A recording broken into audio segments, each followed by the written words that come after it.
Hi guys, I'm Monolithic Zebra, and welcome to another episode of my Hexxit survival series. And you might be wondering where we are. The answer is that I made a house in a little rock face here, because I didn't want to have to keep running back there, even though I was mining over here.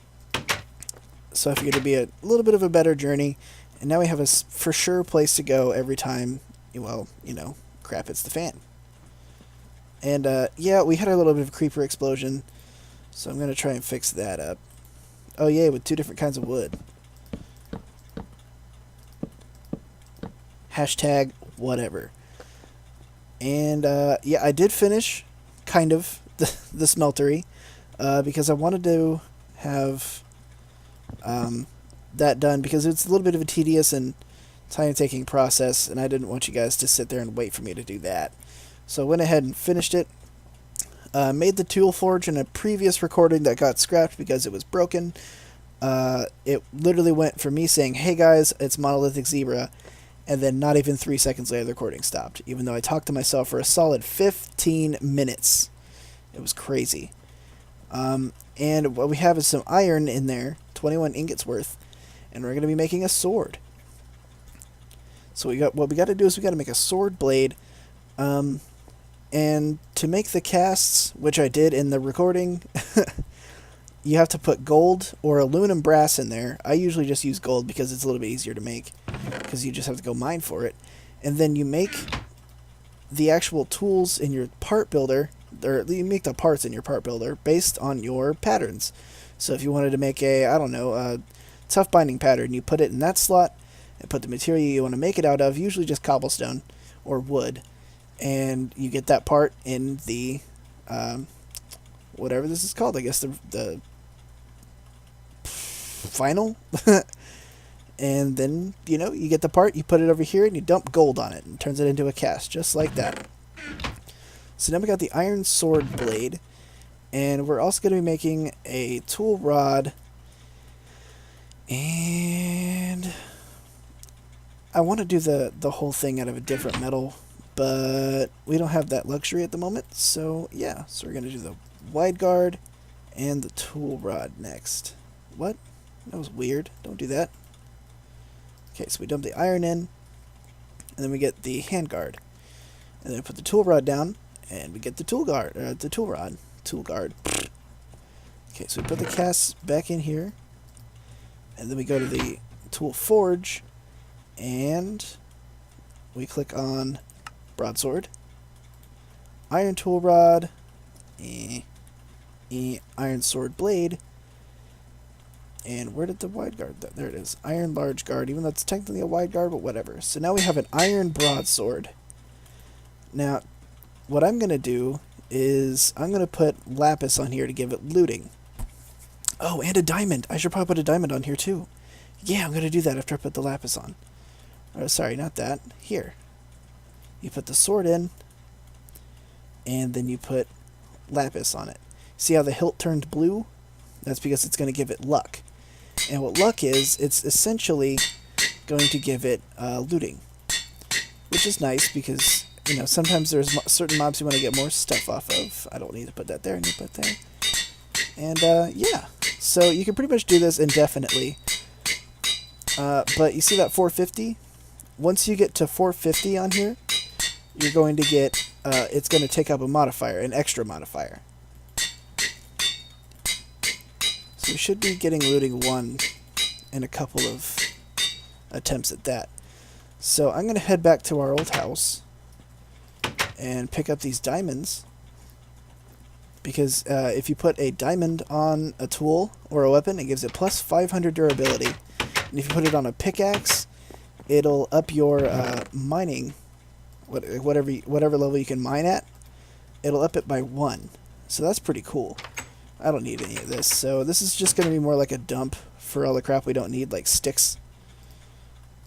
And I don't need a blank pattern anymore. So we're going to come over here. Da-da-da-da-da-da. Oh boy, it's such a long journey. Even though it's only like a 5-second walk, it's still taking forever. At least in my mind. Okay, so come back over here.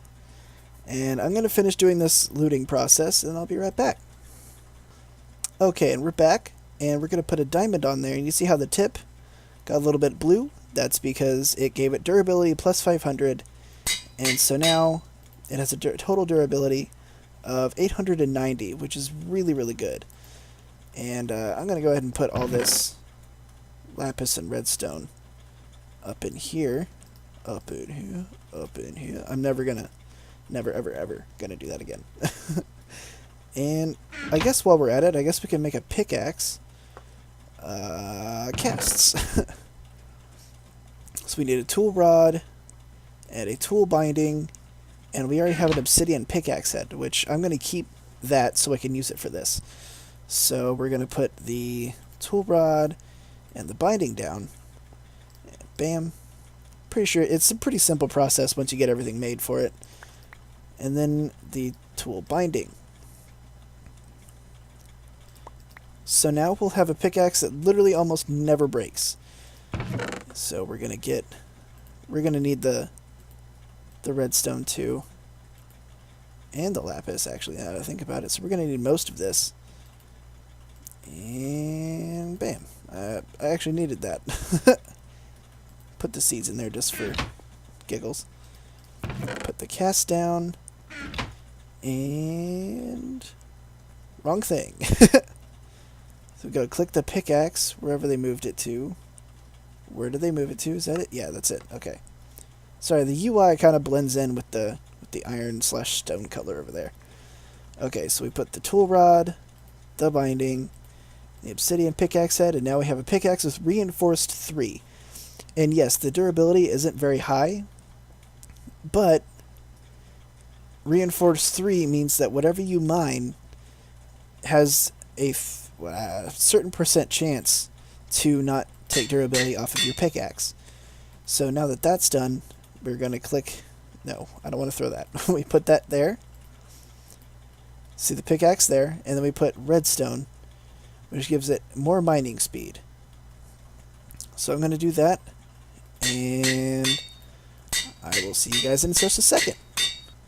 Alright, so we gave it a redstone factor up to 50 because we don't want it to take that extra modifier down.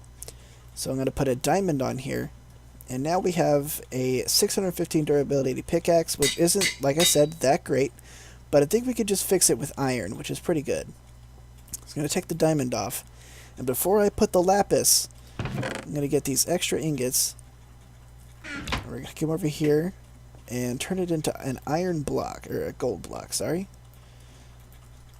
And what we're going to do with the gold block is that if we put it with the tool, an iron block, and a diamond, we get an extra modifier. So now we can put all of this lapis on here as well, without having to take up all of our modifiers. So even after we finish this fortune stuff, we'll still have one modifier left. Tinker's Construct is an amazing thing, my friends. So I guess I'm going to go ahead and cut again, unless you guys want to sit here and watch this. Just let me know.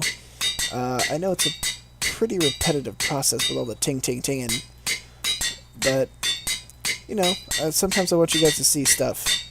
That way, if you do play the mod pack for yourself, you still have a little bit of an idea of what to do. Ah, boy. If I could click properly, that'd be great. So I'm going to run out of this lapis before I quit, because I want to get as much chance for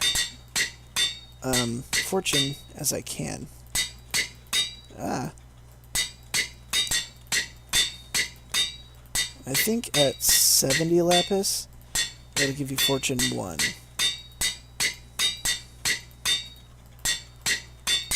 Let's find out.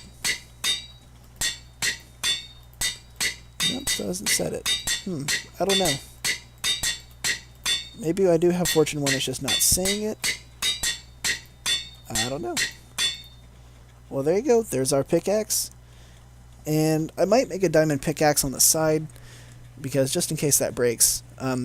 Which is actually another really cool feature. If it breaks, it doesn't technically break. You can just bring it back here and fix it up. So you don't lose all of that progress that you made on it. And what else can I do? I don't have any obsidian, so I can't toughen that up anymore. And I don't have any blaze powders because I haven't been to the nether. So let's see, what could I do to that sword? I don't think I can do anything to it at the moment. If I get a witherbone, I can put necrotic on it, which is essentially lifesteal. So that would be really cool. You know what? I think I'm going to make another tool. I have enough iron to spare, I think. Let's see. Yeah, I got 18 ingots worth. So let's make a lumber axe. And to make a lumber axe, we need a tough tool binding, a large plate, and a broad axe head. Don't tell me I didn't make that. Oh, I didn't make it. Ah, so I gotta go to the part builder, broad axe pattern. I swear I made that though. Wait a second. Is it over here? Haha, I knew I made it. Okay, so we gotta make the cast for it. That's the one thing I didn't do, is make the cast. Oh no, we gotta... I hate this. I hate this so much. You can't just like flip it either. This is like in the 1.6 version, you could just click it and it'll move it to the bottom. But you can't do that in this one. That is unfortunate. So I guess I will end the episode here. And in between episodes, I'll see if I can figure out how to get some more gold, since we seem to be out of that. So thank you for watching. If you did enjoy, please click that like button. If you want to stick around and support me even more, go ahead and click that subscribe button as well. I'm Monolithic Zebra, and I'll see you guys later.